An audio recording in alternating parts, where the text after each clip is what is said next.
নমস্কার বন্ধুরা, Surajit food and ব্লকে আপনাদের স্বাগত জানাই। এখন শীতকাল, আর শীতকাল মানে হচ্ছে সবজি।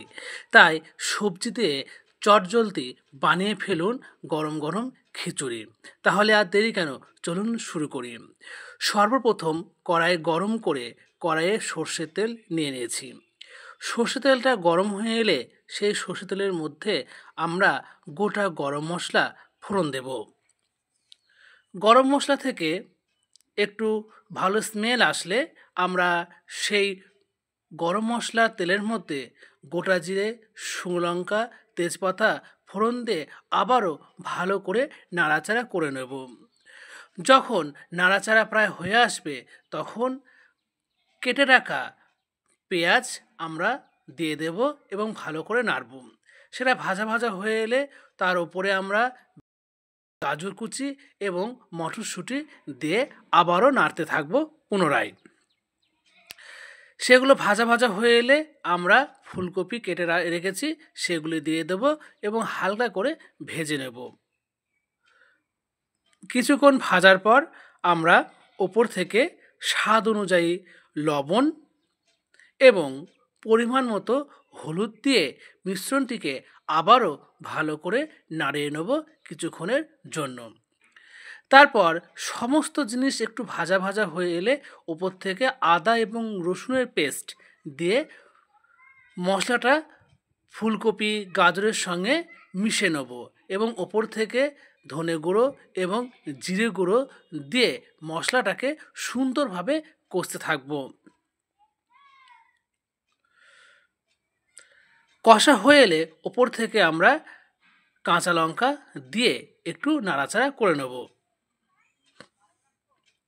তারপর কেটে রাখা আলুর টুকরো এবং মূলোর টুকরো দিয়ে ভালো করে মশলার সঙ্গে মিশিয়ে নেব। কিছুক্ষণ ভাজা ভাজা হয়ে এলে আমরা পরিমাণ মতো জল কিন্তু দিয়ে দেবো।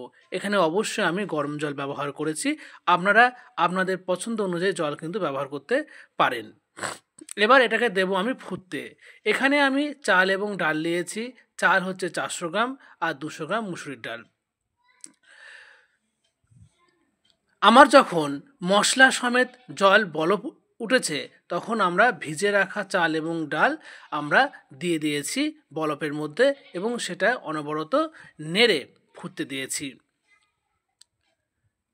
এমন পর্যায়ে যখন আমার 80% চাল ফুটে এসেছে তখন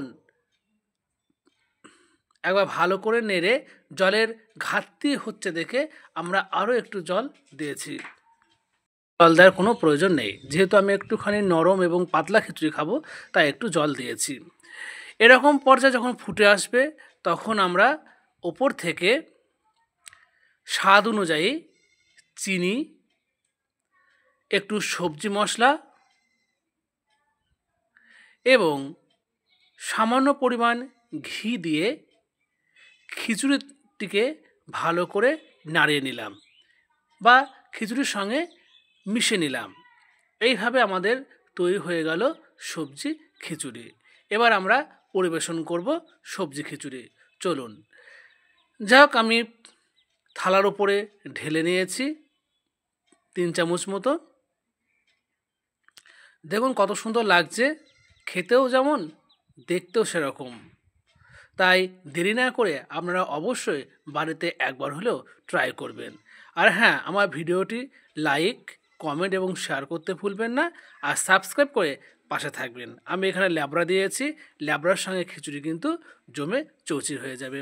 আর সম্পূর্ণ ভিডিওটি দেখবেন, পাশে থাকবেন। আজ এটুকুনি রাখছি, আসছি। নমস্কার বন্ধুরা।